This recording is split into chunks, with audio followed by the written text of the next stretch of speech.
This is really the first time that an LLM or AI has been deemed as it far exceeds, human capacity, right, to patch vulnerabilities as quickly as they're discovered.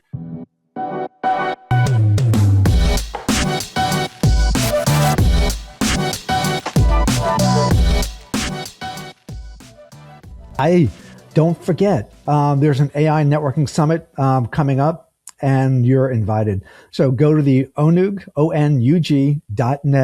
website to get your tickets now. So, and also if you're on YouTube or Spotify or any of the places where this podcast is being broadcast or streamed, make sure that you hit like or subscribe to it. Thanks. Dev and Peter, welcome to the Built for Trust podcast. Welcome, guys. Thanks, hey, Nick. Thank you, Nick. Awesome. Great. Hey, well, we're going to talk about something like really interesting, the whole Mythos and, and also Project Glasswing. But before we kind of dive in, Peter, I think everybody knows you, in the community, but, why don't you say a few words, just to remind everyone, and then Dev, take a few minutes just to introduce yourself and a little bit about your background. Okay. Yeah, no, just thank you, Nick. Just quickly, Peter Campbell. I'm a senior director. I run, cloud security at Cigna, and I've been a member of ONUG for probably around 5 years now. Board member and ONUG fellow. Awesome, great, and distinguished as well. Great, Peter. Dev. No, thanks, Nick. Hey, this is hi everyone. This is Dev Awasthi. Been into the security community for the last 25 years. From mainframe to AI, I have worked on every area of security, and currently focus is on helping organizations strategize around AI security and how to handle AI, and that's the reason I'm here. And I also help the CISO organizations, and my focus on the industry is the healthcare industry is where I focus on currently. Okay, awesome, very good. So I actually have a quick question. So before we kind of dive into the topic at hand, we've been kind of like seeing within across mostly the financials. I want to see if it's in other industry sectors as well that are on enterprise software. There's been kind of a pause, and only on even directives. I know particular companies that have basically said, don't buy any more enterprise software unless it's mandatory, need to have, and as many dev teams now are just writing their own code and writing the applications that they need for their workflows and their businesses. Have you guys seen any same kind of thinking within the healthcare sector? I can provide a quick comment on that. I think there's been so much software has been purchased over the years. When you look at the DevOps movement is at least 10 years, 12 years old, right? And I think that there's so many products, there's so much overlap. I think CISOs are reluctant to, purchase more software. Most large firms have, the large suites, CrowdStrike, Wiz or Prisma for their cloud security, which provides plenty of coverage. But I think that there's kind of this reckoning, maybe this is what you're getting at, Nick, with a lot of most recent events as far as, how do we, protect the organization, and are we, effectively using the software we've already purchased? Yeah. I wasn't thinking particularly around, just security, but like, I think the broader point that you were raising, Peter, just around kind of enterprise software, there's been a lot of consumption, especially between 2020 and 2025, and also the cost of that has been increased as well. So, okay, Deb, you have a perspective? No, definitely, and the reason for that is one is there are a lot of unknowns, like how the AI thing will evaluate. Like we talked about AI, we talked about agentic AI. Now, agentic AI, leveraging AI agents and agentic AI, a lot of things need to be fundamentally shift in like how things are getting done, how things will be getting done. So there's a wait period. So how can we do this with AI? And if the answer is yes, then let's go ahead and do it, as a kind of approach I see is happening more or less. And that's the reason there's a pause in purchasing any enterprise software or renewing their software. Another thing I see this happening is like consolidation of a lot of these softwares. like, hey, why we have different, and especially in healthcare, if I talk about, there have been a lot of acquisitions and mergers because of which there's a large, like, similar softwares that exist.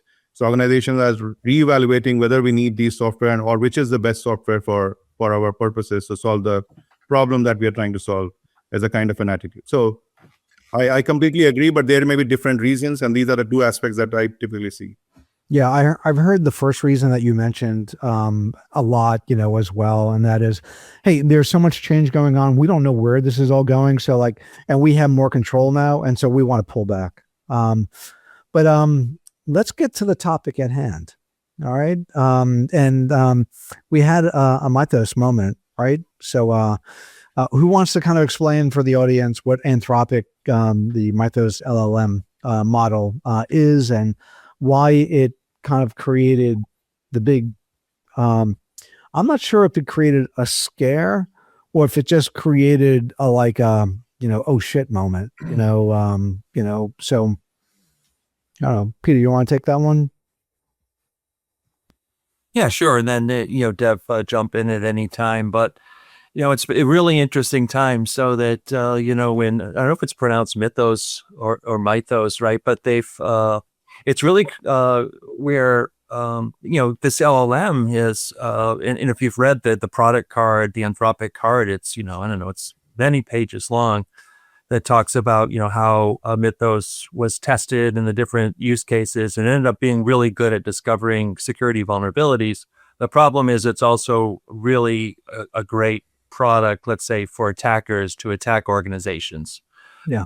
So that, really this is really the first time that an LLM or AI has been deemed as, it far exceeds, human capacity, right, to patch vulnerabilities as quickly as they're discovered.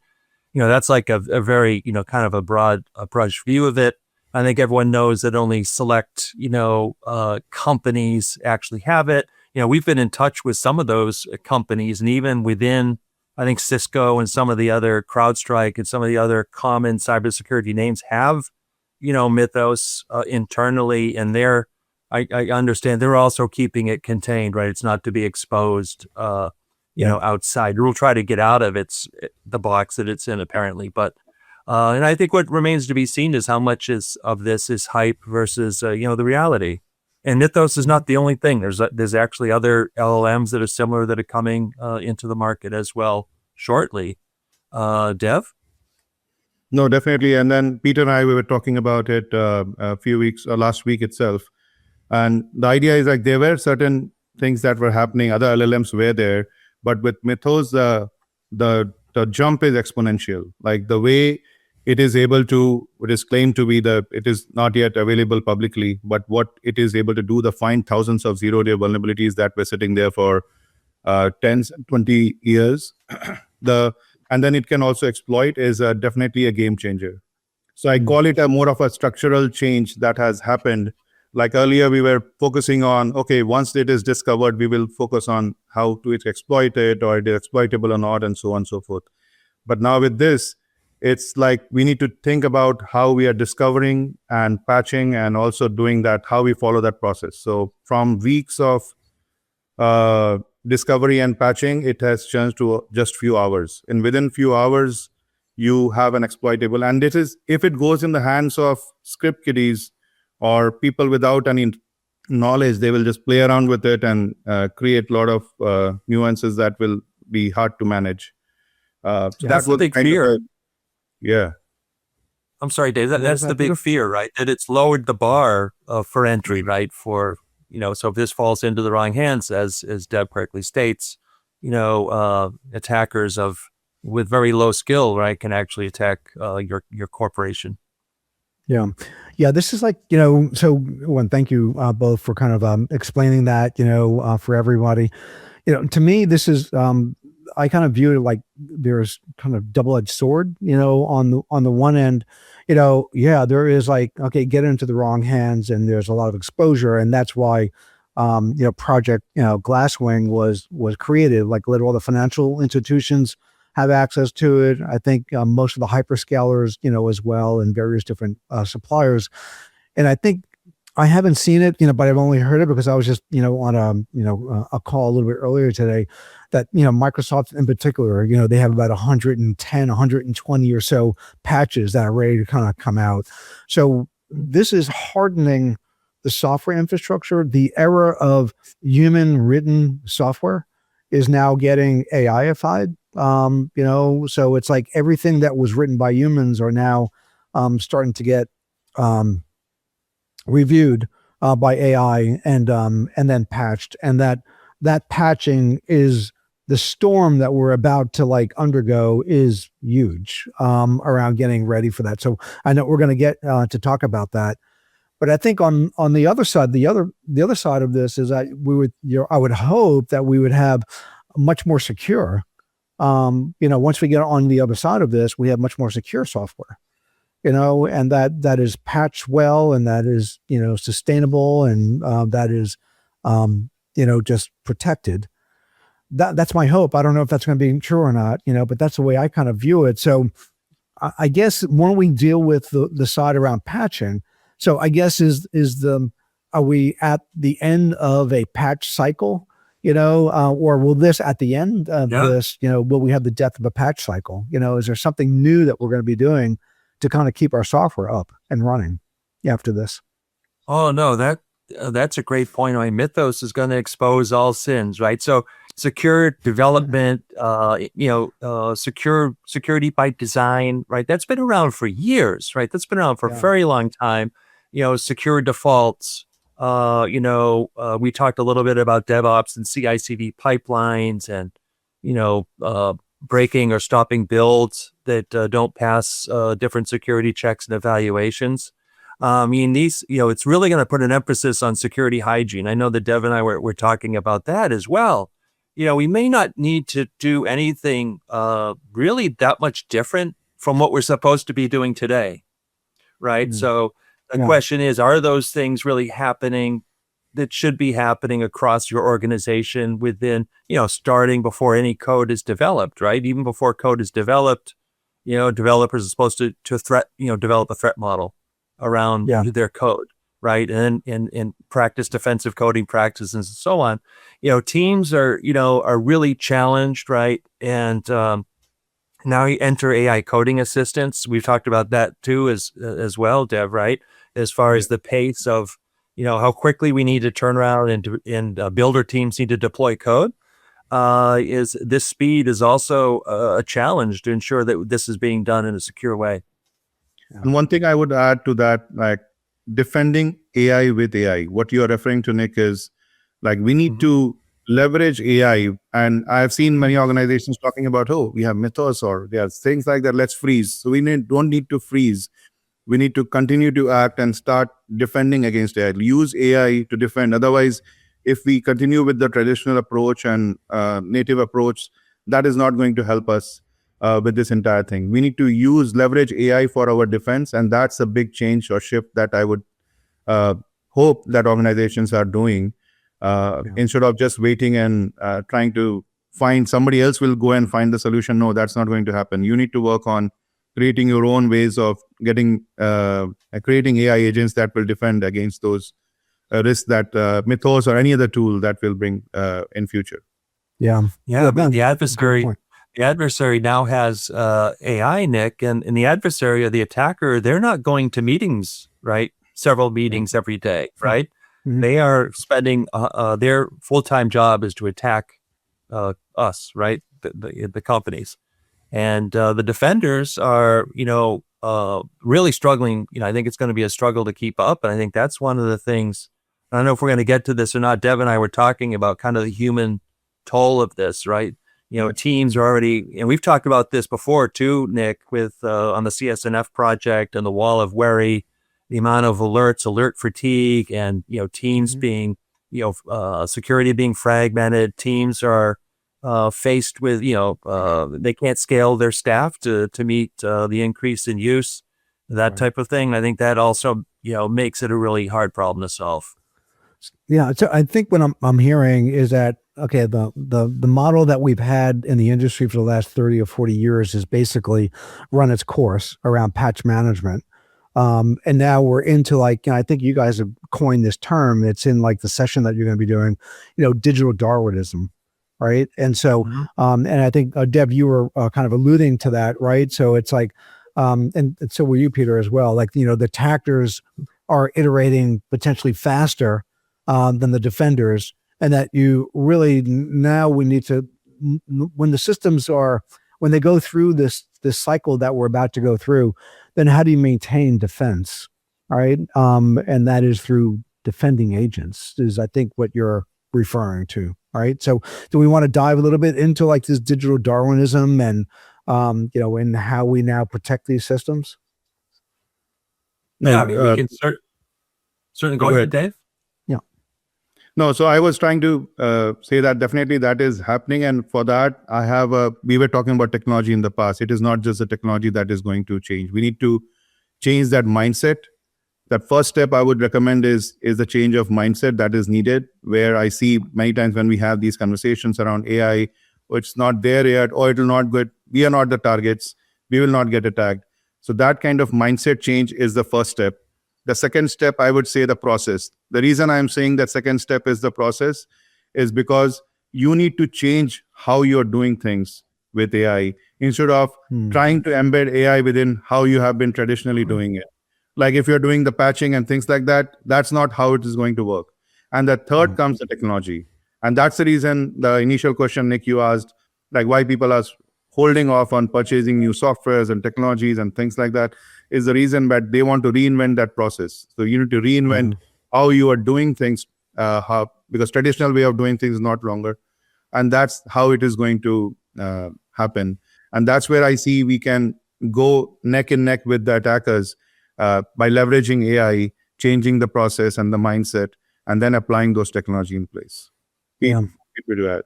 Yeah, no, I agree. I think it's with a couple things, right? So as we're deploying more and more AI across the organization, we're expanding our attack surface, right? So there's that much more that's available to attack, right? And then there's also the challenge of shadow AI usage across the organization, right? So most companies have, are still trying to get their arms around their asset inventory with regards to AI. As you know, we can't protect what we don't know about if it's not in an asset inventory somewhere, like in ServiceNow. So that's a big concern. But I think with Dev, I totally agree with. I think I think the way that security operations has been done over the past many years, that's really going to be disrupted. And I think there's a lot of solutions that are coming into the marketplace now around, you've heard about the autonomous SOC. Again, this goes back to what we were talking about in 2022, 2023. It's this problem again, around, the volume of alerts and alert fatigue, but now really applying AI to kind of solve that problem, as Dev was talking about. Yeah, the whole agentic ops, is like, this is going to really accelerate agentic ops. And it seems like really what's happening is that we're replatforming kind of the enterprise, and so we're putting in a new stack.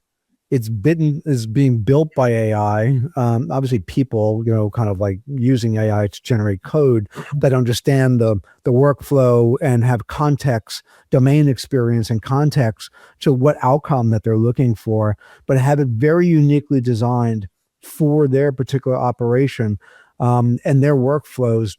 But then the operational model is going to have to be fundamentally different from the operational model that we have now.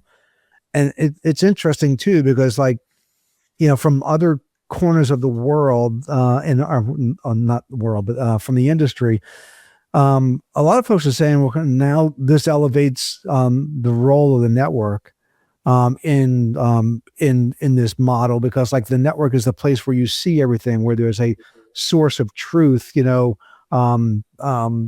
where you can get to a root cause, quicker. I'm not sure if you guys have any perspective on that, or if you think it's a much bigger, impact. Yeah, well, I know that there's going to be a panel discussion. I know in Dallas that Sid Nag is going to be hosting a panel that's going to talk about AI network, agentic AI overlay. But I think that's that's always where there's been probably the best of visibility around network security monitoring and being able to detect attacks and lateral movement and that type of thing after something bad has happened. So I think that that'll be revolutionized as well. That's part of this autonomous SOC. Well, because I'm thinking it's around discovery, and when you don't know if something is like, the network knows about anything that's in it, so if we can have a really good visibility into that, then that's, maybe, half the battle. But there is this trade-off that both of you are talking about around visibility and control, and that becomes kind of the real battleground. So what are you both thinking about, this trade-off around, okay, can I see it, or can I control it, and why is it a transition from visibility to control, and why isn't it still both? I can, before we go to that topic, I can mention that on the previous one, network topic, the architectural change is what is needed. Like resilient network architecture is what is needed, because many things you can't predict in advance. Like this is what is going to happen. Every time there will be something new that happens. So you need to change. Like if there are certain changes are happening, then you need to adapt to it. It need to be adaptive. It need to be resilient. So that kind of structure is needed. And that's where we are also working with various organizations in helping them develop that kind of a network architecture. Coming back to the visibility and control, so as Pete was mentioning about shadow AI and some of the other challenges, definitely visibility is important, but control is even they go hand in hand. If I get both, that's great. But if I have to choose, I would definitely like to get that visibility and then I'll apply those controls, because controls will help me to reduce that blast radius, restrict the overall aspect of like what that or the weakness in that particular AI agent can do. So definitely I would like to have controls defined. And I know, Pete, you were working on certain specific controls around AI agent that we have defined. So those are the kind of controls I would see defined for the AI agents. And then definitely we can make incremental progress on the visibility as we identify new tools and apply those controls over there. And I would add too, around some of the controls, and this is a problem that we've had as an industry for a long time, is, we talked about one of the AOMC, the agentic overlay mandatory controls, and having this idea of having a kill switch or to be able to block, let's say there's nefarious activity that AI detects. But we're still, we're struggling with being able to take a blocking action that may disrupt access to a business. Let's say it's a revenue generating application. I mean, who's going to make the call on that? So that's still something that, within many companies are still very reluctant to do that. So I think that's where, we have to really be serious about understanding and working with and partnering with the business to make that call, so that we can, disrupt this type of activity if a sensor, if an AI driven sensor detects something, and today that doesn't really happen across the board, especially around critical applications. Yeah, boy, it's like I think Mythos is really just like it's almost like the ChatGPT moment for the consumer. Mythos is the the moment for the enterprise marketplace. It's so I want to maybe we started talking a little bit about this. I want to see if we need to spend any more time on it, but it's the whole defensive agents, and so this is really around, okay, kind of the agentic operations, center. So at what point not doing AI, for defensive security is like negligence, it's almost like, so I was talking with a CISO that we know, he's in our community. I won't name his name, but he's concerned because he doesn't have the skill sets in his people yet to really kind of like build these agentic systems.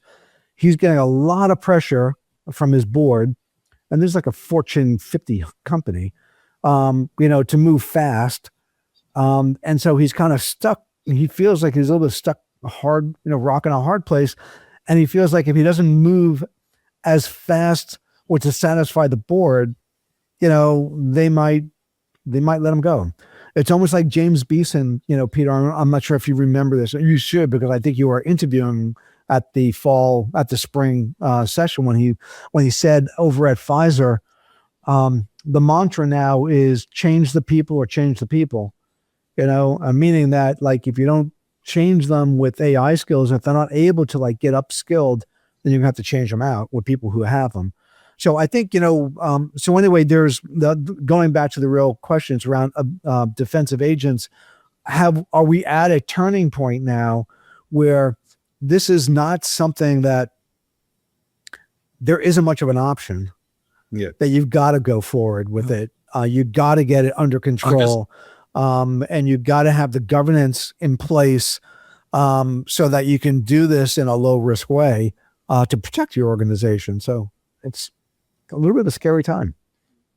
Yeah, here's what I worry about is, I think if you're a large organization, right, you have, significant funding, you have a CrowdStrike, you have a Wiz, a Palo Alto, Cisco, like Cisco AI Defense, they're investing heavily in creating these capabilities.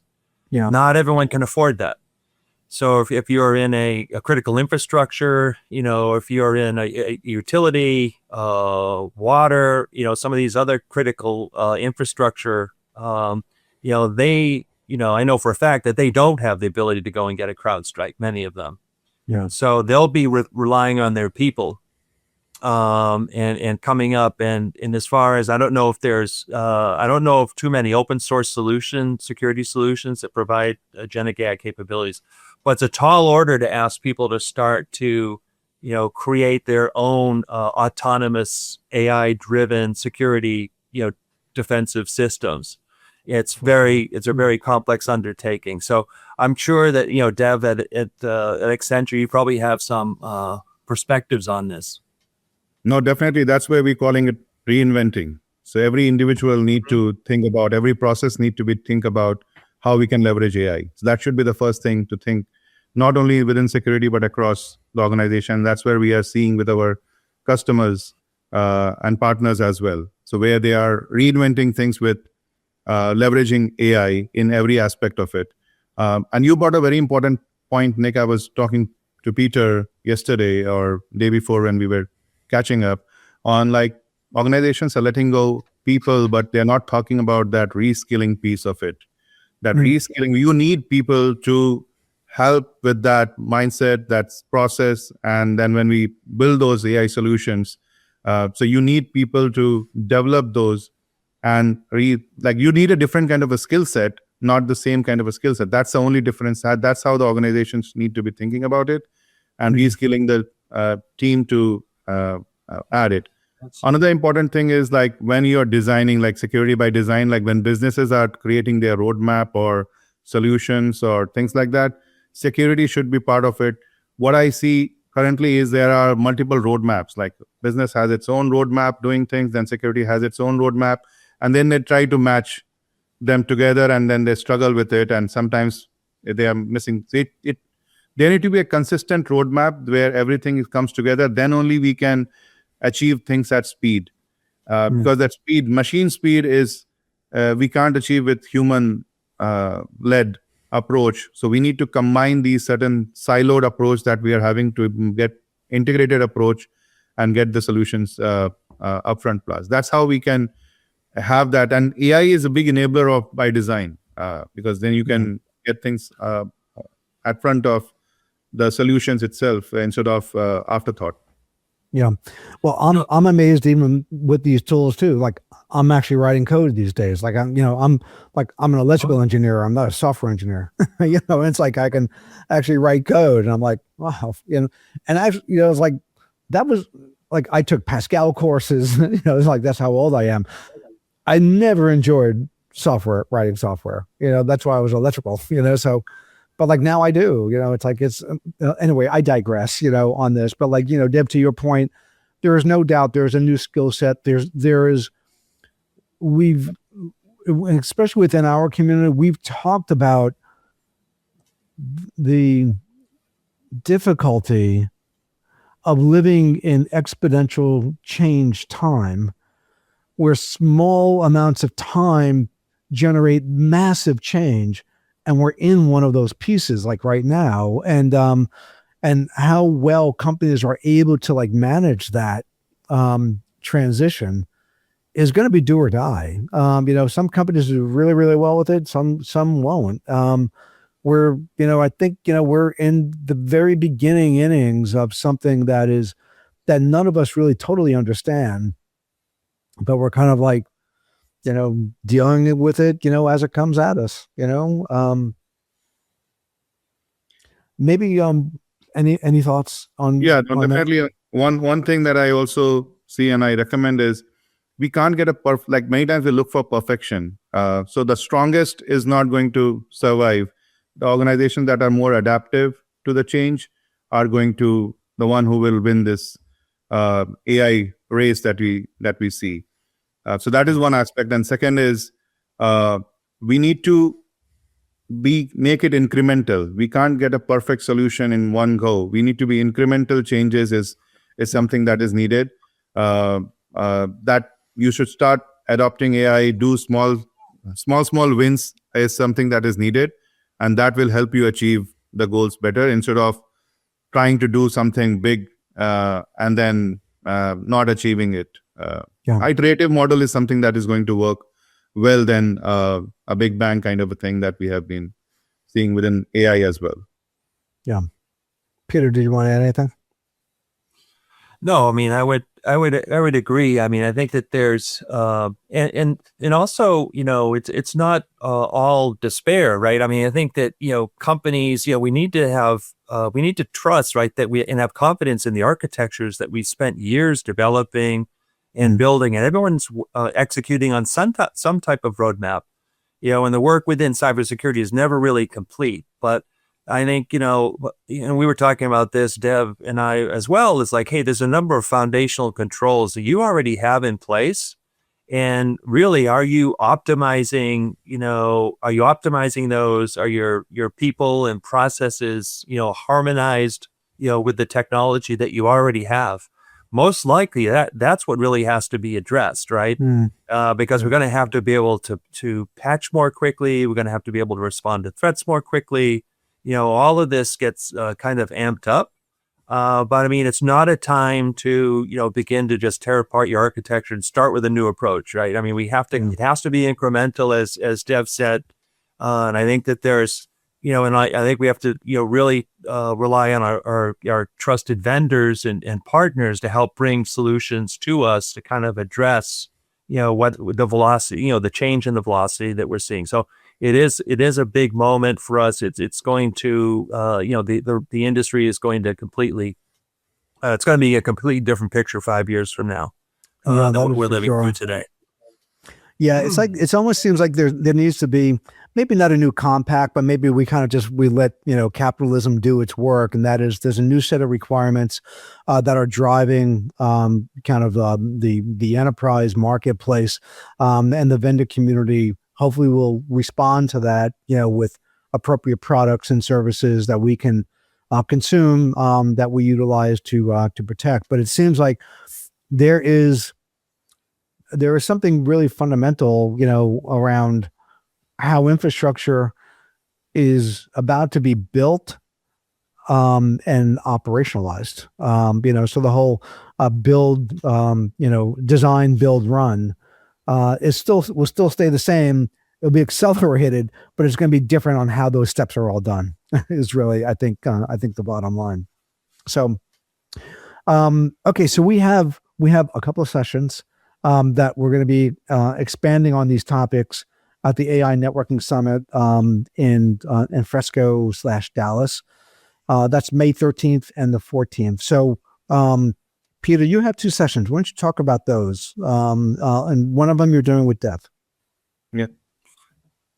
Yeah, exactly. So we've got the session that Dev and I, it's Dev, myself, Craig Connors, who's a CTO, VP and CTO over at Cisco, and Francisca Segovia over at Netscope, who I met last week. We haven't met Craig yet.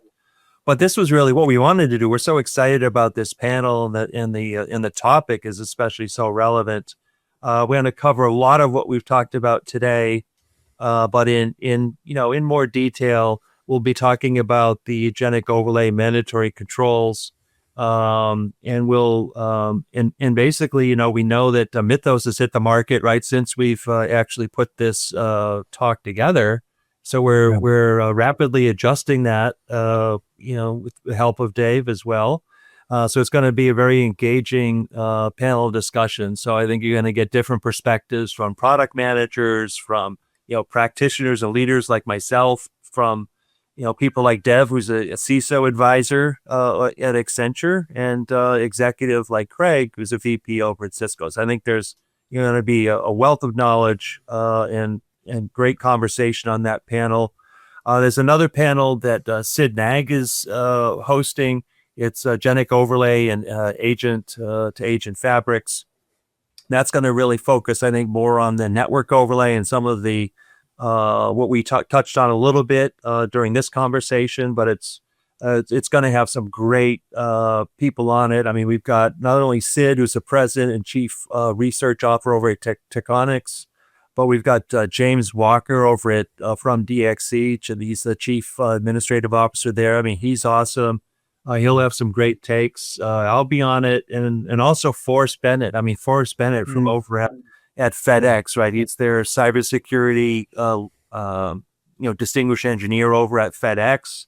Yeah. And he's got he's really been in the forefront of a lot of he was talking about agentic AI and agentic AI registries like 2 years ago. Yeah. Right. And so I'm sure he's going to have some really great perspectives on this. So we're looking for, so people should sign up, if they can get to Dallas, you really need to be there. I know that there's a lot of enthusiasm and excitement around the Dallas event this year, Nick, and firsthand, right? Because you're probably seeing a lot of interest. Yeah. It's like, I think, just two things. One, Sid Nag, he's actually just recently left Gartner. So he's been he was at Gartner for a decade or two, time frame. So Sid's, he's really kind of plugged into this, to this marketplace. So I just wanted to give kind of a shout out over to Sid. And I think there's another session too. And this really came at the request of Tom Gillis over at Cisco. So we're going to have a session. It's called Project Glasswing Unfiltered. So this is going to be there's not going to be presentations. It's not going to be a panel talk. But it's really just going to be a community town hall meeting, and it's so it's on that is going to be Tom Gillis. It'll be John Feldmeyer, who's the CIO over at eBay. Chris Moretti, as from Cigna. Peter, Chris really well. We're gonna have Mick Curry from Fidelity, and I don't know his name yet, but we have an executive from Anthropic coming for that panel, as well. So that's going to be really just all kind of diving into it. So it's kind of an ask me anything on AI-driven vulnerability discovery and the coming patch storm. So we have a lot kind of on this space, and also a lot on overall just control, risk management, and governance around agents, and their impact onto operations and networking and how to really get prepared. It's like one thing I think there's I think there's three major points to this meeting that we have. One is that it's infrastructure or network and security professionals. It's their job.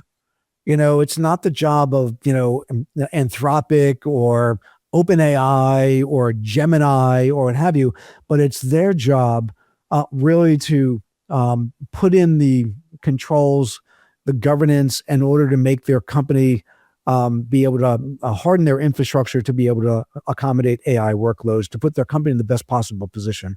So it's a big call to action with them. The second one is that it's a collective and collaborative effort between the vendors and also the consumers to identify and develop the right controls for agentic AI. And we do that, right, Peter, with we help anyway start that conversation. And then, yeah. And so I think those are kind of like the two major, pieces that I think will kind of like drive us and drive a lot of the conversation and discussion that we're going to have. So I think that's all I had. Dev, you want to say anything? I think we've been. No, the last statement, like this was a good teaser for what need to be done in those sessions. We will also touch upon how again organizations can implement some of these controls, and defending AI with the AI kind of a approach can be taken during those sessions. So looking forward to the session in Dallas. Yeah, great. Yeah, me too. It's gonna be a banger. That's for sure. Right. Dev, nice to meet you. And I'm sure, I'll see you over in Dallas. And Peter, always a pleasure. No, Yeah, same here. Likewise. Thank you. Right. You're welcome. Thank you everyone for listening, and plug it in.